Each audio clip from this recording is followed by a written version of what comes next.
নমস্কার, success study centre YouTube চ্যানেলে সকলকে স্বাগত। আজকে অনেকদিন পরে আবার ভিডিও করছি। কিছু কারণে ভিডিও করা হয়ে উঠছে না, সময় পাচ্ছিলাম না। তো আজকে থেকে আবার ক্লাস কন্টিনিউ হবে। আজকে যে ক্লাস আমি নিব সেটা যেখান থেকে ছেড়ে এসেছিলাম ইংরেজি, সেখান থেকে আবার শুরু করবো ইংরেজি গ্রামারের। তো লাস্ট যে ক্লাস নিয়েছিলাম সেটা যতদূর সম্ভব ছিল প্রেজেন্ট সিম্পল। তো প্রেজেন্ট সিম্পলের সবকটা ভাগে আমি দেখে দিয়েছিলাম। আজকে আমি কন্টিনিউয়াস থেকে আবার শুরু করবো। তো চলো আজকে শিখে নিই present continuous tense. Present continuous টেন্সটা বাংলায় আমি বুঝবো কীভাবে হচ্ছে। বাংলায় যদি দেখি কোনো কাজ যেটা এক্ষুনি করা বোঝাচ্ছে, যে সময় আমি দাঁড়িয়েছি এখন কিছু একটা করছি, এখন করা বোঝালে পরে সেটা হয় প্রেজেন্ট কন্টিনিউয়াস টেন্স। মানে এখন আমি ইংরেজি গ্রামারের ক্লাস নিচ্ছি, তাহলে এটা হবে প্রেজেন্ট কন্টিনিউয়াস। তো যে কোনো কাজ যখন ঘটমান হয় সেটাই হচ্ছে প্রেজেন্ট কন্টিনিউয়াস। তাহলে যে কাজ বর্তমানে ঘটছে সেটাই প্রেজেন্ট কন্টিনিউয়াস। এটাকে আরও বিশদে বললে করে হয়। ধরো একটা সেন্টেন্স আমি নিলাম, আমি ভাত খাই। আরও একটা সেন্টেন্স আমি নিলাম, আমি ভাত খাচ্ছি। একদম বেসিক, এগুলো ছোটোবেলায় শেখানো হয়ে থাকে আমাদের, যে আমি ভাত খাই আর আমি ভাত খাচ্ছি, এই দুটোর মধ্যে আগে ডিফারেন্সটা বুঝতে হবে। এই দুটোর মধ্যে বেসিক ডিফারেন্স হচ্ছে আমি ভাত খাই মানে এই কাজটা রোজ হয়, মানে প্রতিদিনই হয়। কিন্তু এই কাজটা আমি ভাত খাচ্ছি এটা এক্ষুনি হওয়া বোঝাচ্ছে, এক্ষুনি হচ্ছে। তাহলে যে এখনই হচ্ছে, তাহলে যে কাজটা এখনই হচ্ছে সেটাই প্রেজেন্ট কন্টিনিউয়াস। আর এই যে রোজ হয় এটা প্রেজেন্ট সিম্পল, এটা তো আমরা আগেই শিখেছি। এবার ব্যাপারটা হচ্ছে যে এইখানেই যদি এটাকে সাধু ভাষায় দেওয়া থাকতো তাহলে কি হতো? আমি ভাত খাইতেছি। লক্ষণীয় বিষয় হচ্ছে যে এই ভাতটা, বাংলায় ভাতটা যে আছে খাইতেছি, এখন খাইতেছি বলে কিভাবে বুঝবো যে এটা প্রেজেন্ট কন্টিনিউয়াস? বুঝতে অসুবিধা হতেই পারে। এটাকে আরেকটু ভাঙি, তাহলে দেখো এইখানে খাইতেছি জায়গায় ইতেছি আসছে, ইতেছি। এই ইতেছি অথবা ইতেছো অথবা ইতেছে, বাংলায় ক্রিয়ার শেষে যদি এই তিনটের মধ্যে কোনো একটা থাকে তাহলে সেটা হয়ে যায় প্রেজেন্ট কন্টিনিউয়াস। এইখানে কিন্তু এটা করা যাবে না। প্রেজেন্ট সিম্পল যখন আমরা করছিলাম, এই যে আমি ভাত খাই, এটাকে আমি হঠাৎ করে খাইতেছি করতে পারবো না, এটাকে খাইই রাখতে হবে, খাইতেছি করা যাবে না। যদি আমি এখানে আরেকটা উদাহরণ নিয়ে আরো ভালো ক্লিয়ার হবে, যেমন আমি একটি চিঠি লিখি, আমি একটি চিঠি লিখি। তাহলে আমি একটি চিঠি লিখি, এখান থেকে বোঝা যাচ্ছে যে লিখি মানে রোজ হয়। কিন্তু এটাকেই যদি আমি একটি চিঠি লিখছি লিখি, তার মানে ঘটনাটা এক্ষুনি হচ্ছে না, এখনই হচ্ছে। এখন এটাকেই যদি আমি সাধু ভাষায় নিয়ে যাই তাহলে কি হবে? লিখিতেছি, তার মানে ইনডাইরেক্টলি এখানে চলে আসলো ইতেছি, লিখিতেছি সেটা থেকে ইতেছি। এই হচ্ছে যদি সাধু ভাষায় নিতে হয় তাহলে, বা সাধু ভাষায় করে দেখতে হয় তাহলে বাংলায় ক্রিয়ার শেষে দেখবে যে ইতেছি, ইতেছো, ইতেছে আছে কিনা। যদি এই তিনটের মধ্যে কোনো একটা উচ্চারিত হয় তাহলে সেটা হয়ে যাবে কি প্রেজেন্ট কন্টিনিউয়াস টেন্স। এখন বুঝে তো গেলাম যে কিভাবে বুঝতে পারবো। সোজাভাবে বললে পরে যে কাজটা এক্ষুনি হচ্ছে সেটাই প্রেজেন্ট কন্টিনিউয়াস, যে কাজ রোজ হয় সেটা নয়, বা যে কাজ হয়ে গেছে সেটাও নয়, যে কাজটা এখনই হচ্ছে, কথা বলার সময় যে কাজ ঘটতে থাকে সেটাই হচ্ছে প্রেজেন্ট কন্টিনিউয়াস টেন্স। এখন এই প্রেজেন্ট কন্টিনিউয়াস টেন্স এটাকে করতে গেলেও এর একটা নির্দিষ্ট কাঠামো রয়েছে, কিভাবে সাজাবো আমরা সেটা আগেও শিখেছি। প্রথমে সাবজেক্ট হয়, তারপরে ভার্ব হয়, তারপরে অবজেক্ট হয়। এই একই প্রসেসে মানে সাজানো হবে, কিন্তু ডিফারেন্সটা কোথায়? এইখানে ভার্বের দুটো ভার্ব আসবে, একটা সাহায্যকারী ভার্ব যেটাকে আমরা বলি বি ভার্ব, আরেকটা আসবে মেইন ভার্ব, আরেকটা আসবে মেইন ভার্ব।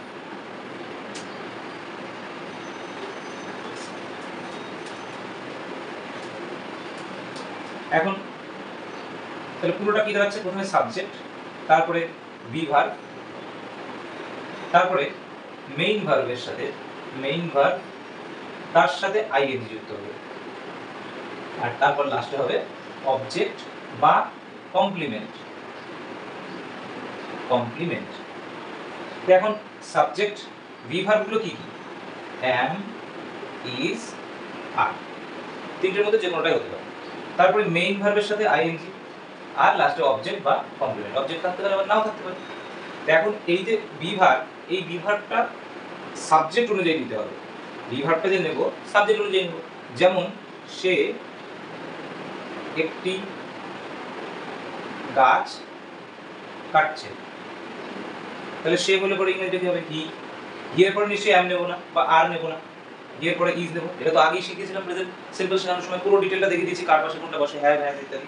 তো হি এর পাশে ইজ হয়, হি ইজ কাট, এটা মেইন ভার্ব। এটা তার সাথে আইএনজি, যখনই আইএনজি দিতে যাচ্ছি এইখানে ডবল টি দিতে হবে, কারণ এই যে লাস্ট যে লেটারটা ছিল কাট, কাটের আগে টি এর আগে কনসোনেন্ট, তো তার আগে এখানে ভাওয়েল আছে। যদি লাস্টের লেটারটা ভাওয়েল কনসোনেন্ট থাকে এবং তার আগে যদি ভাওয়েল থাকে, তাহলে আইএনজি লাগানোর সময় এটা ডবল হয়ে যাবে।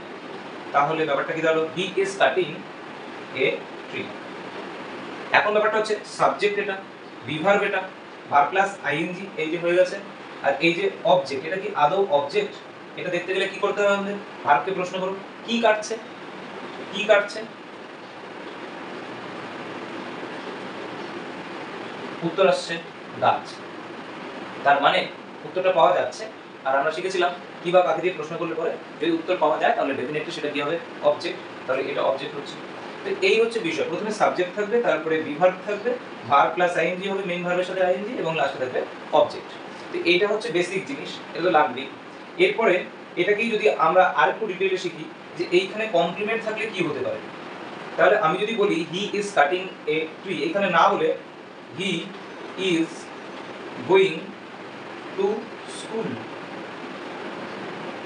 এটাও কন্টিনিউয়াস টেন্স, কিন্তু ডিফারেন্সটা কোথায়? সাবজেক্ট আছে, বি ভার্ব আছে, ভার্ব প্লাস আইএনজি আছে, কিন্তু তারপরে দেখো এই জায়গাটায় যেটা দেওয়া আছে টু স্কুল, এবার গোয়িং টু কোনো নির্দিষ্ট জায়গায় যাচ্ছে, তাই এখানে টু স্কুল হচ্ছে। তো এখন ব্যাপারটা হচ্ছে যে এই যে গোয়িং, একে যদি প্রশ্ন করি কি যাচ্ছে, কাকে যাচ্ছে, উত্তর কি পাওয়া যাচ্ছে? না। কোথায় যাচ্ছে বললে পরে উত্তরটা পাওয়া যাবে, কি যাচ্ছে কাকে যাচ্ছে দিয়ে প্রশ্ন করলে উত্তর পাওয়া যাচ্ছে না, তাই এটা অবজেক্ট নয়। তাহলে এইটা অবজেক্ট নয়, কিন্তু এটা তো কমপ্লিমেন্ট হতেই পারে। এখন কমপ্লিমেন্ট তোমাদের বলে দিই, কমপ্লিমেন্ট, কমপ্লিমেন্ট মানে কি? পরিপূরক। পরিপূরক, পরিপূরক কি?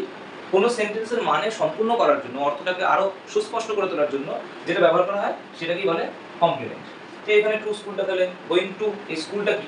স্কুলটা হচ্ছে কমপ্লিমেন্ট। তো এই হচ্ছে প্রেজেন্ট কন্টিনিউয়াস টেন্স। একই রকম ভাবে এর আগেও শিখিয়েছিলাম। এটা তো গেল এখানে এই যে he is cutting a tree, এখানে কোনো কিছু না বাচক শব্দ কিচ্ছু ব্যবহার করা হয়নি, তাহলে এইটা হচ্ছে হ্যাবাচক, হ্যাবাচক সেন্টেন্স, এটা হ্যাবাচক বাক্য। এরপরে আমরা এটাকে কি করব? নেগেটিভ বানাবো। তাহলে নেগেটিভ বানানোটাও দেখে নিই। নেগেটিভ বানাতে গেলে কি করতে হবে? নেগেটিভ বানাতে গেলে এই যে বি ভার্বটা দেওয়া আছে, এই বি ভার্বের পাশেই কি করতে হবে? আমাদের একটা নট বসাতে হবে। বি ভার্বের পাশেই নট বসাতে হবে। চলো একটা উদাহরণ নিই। সেটা হচ্ছে যে তিনি আমাকে ডাকছেন না, তিনি আমাকে ডাকছেন না।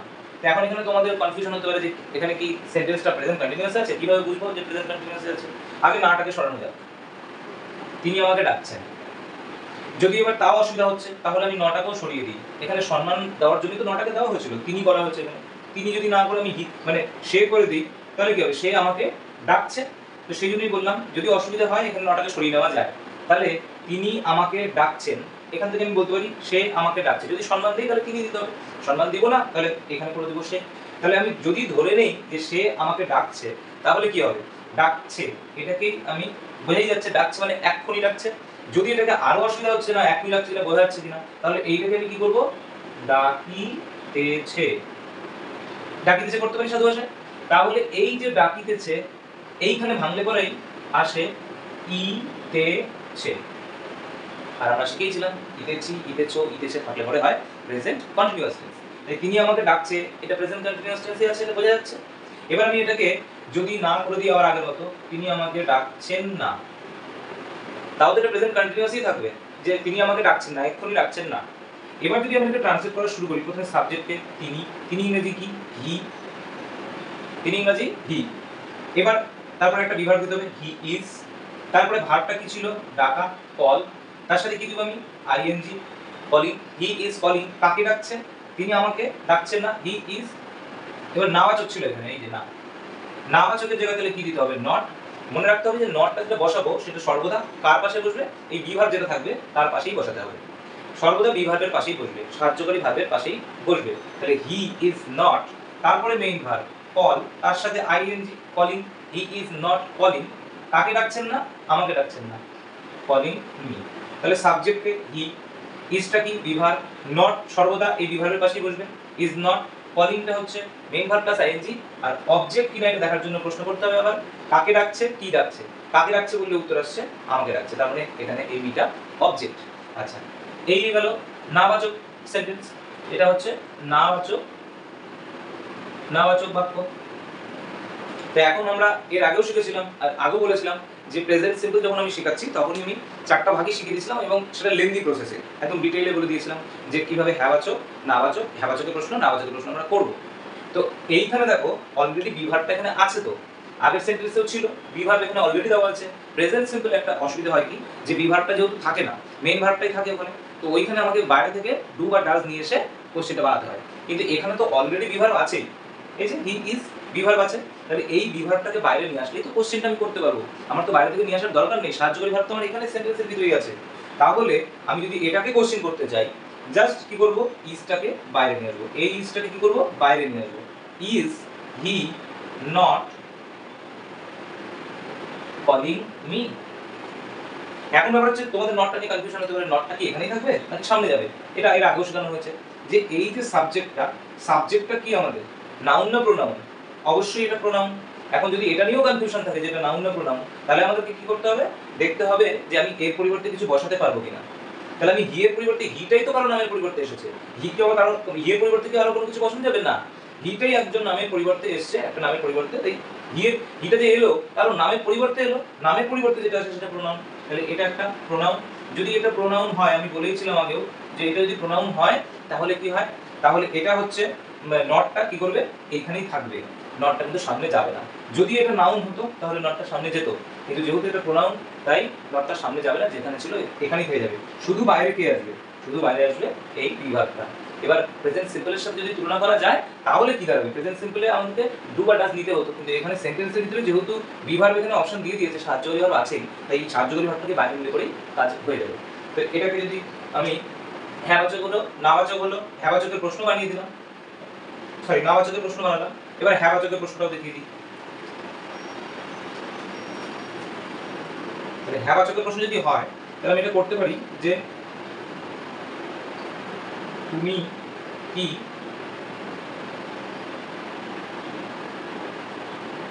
বাজারে যাচ্ছ? তাহলে আমি কি করব?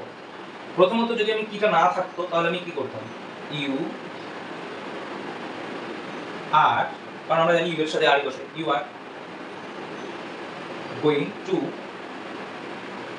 মার্কেট। এটা আমার মেইন সেন্টেন্স হতো যদি আমি প্রশ্নটা না করতাম, কিটা যদি না দিতাম, মেইন সেন্টেন্সটা হতো। তো যেহেতু এটাকে বলেছে তুমি কি বাজারে যাচ্ছ, প্রশ্ন করেছে, তাই আমাকে কি করতে হবে? এই যে বিভাগ, এই বিভাগটাকে বাইরে নিয়ে আসলেই হয়ে যাবে। তো বাইরে নিয়ে আসি চলো।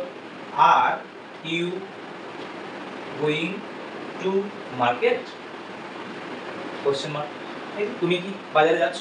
এটা এতটাই সোজা, কারণ একবার যদি বুঝে যাওয়া যায় যে বিভাগগুলোকে বাইরে নিয়ে আসলেই কোশ্চেনটা তৈরি হয়ে যায়। কেবলমাত্র প্রেজেন্ট সিম্পলে অসুবিধা থাকে, কারণ প্রেজেন্ট সিম্পলে মেইন ভার্ব থাকে, আমাদের সাহায্যকারী ভার্ব নিয়ে আসতে হয়, ডু অথবা ডাজ। কিন্তু এখানে তো নিয়ে আসার দরকারই নেই, কিন্তু অলরেডি আছে। তাহলে আমরা জাস্ট এটাকেই বাইরে নিলে পরেই কোশ্চেন তৈরি হয়ে যাবে। তাই পুরোটা আরেকবার দেখাচ্ছি যে আমি যদি হ্যাবাচক, নাবাচক, হ্যাবাচকের প্রশ্ন, নাবাচকের প্রশ্ন করি তাহলে কি হতে পারে। তাহলে প্রথমত যদি আমি বলি যে রহিম একটি গান গাইছে, প্রথমত একটা চেষ্টা করবো যেটা বুঝি যে এটা প্রেজেন্ট কন্টিনিউয়াসে আছে কিনা, দেখি ব্যাপারটা। তাহলে দেখছি যে গান গাইছে মানে এক্ষুনি গাইছে, তাও যদি প্রবলেম হয় তাহলে গাইছেটাকে আমি কি করি? আবার সাধু ভাষায় নিয়ে যাই, গাইতেছি, গাইতেছে। এই যে গাইতেছে হলো, তার মানে এই যে ইতেছে, তার মানে এটা প্রেজেন্ট কন্টিনিউয়াসে আছে, প্রথমে যেটা ধরেছিলাম সেটাই আছে, ঠিকই আছে।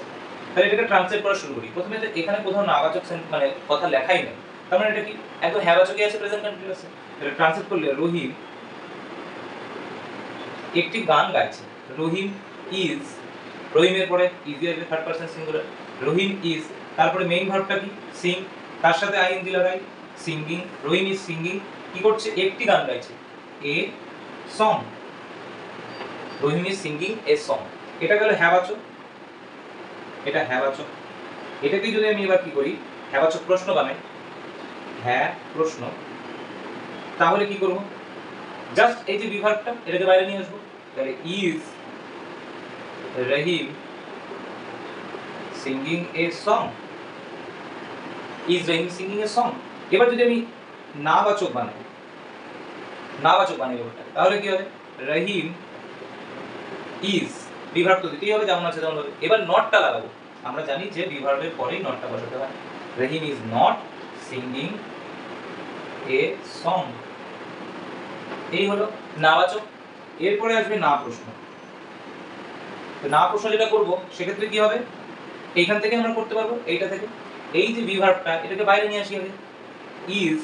এবার প্রশ্ন হচ্ছে যে নটটা বাইরে আসবে কি আসবে না। তো আমাকে এটা করতে গেলে দেখতে হবে কি সাবজেক্টটা কি আছে। সাবজেক্টটা আছে এখানে নাউন, একজনের নাম। তো নাউন যখন থাকে আমরা শিখেছিলাম নটটা বাইরে আসে। তাহলে ইজ নট, তারপরে রহিম, তারপরে আবার যা আছে তাই, ইজ নট রহিম, এখানে সিঙ্গিং হবে,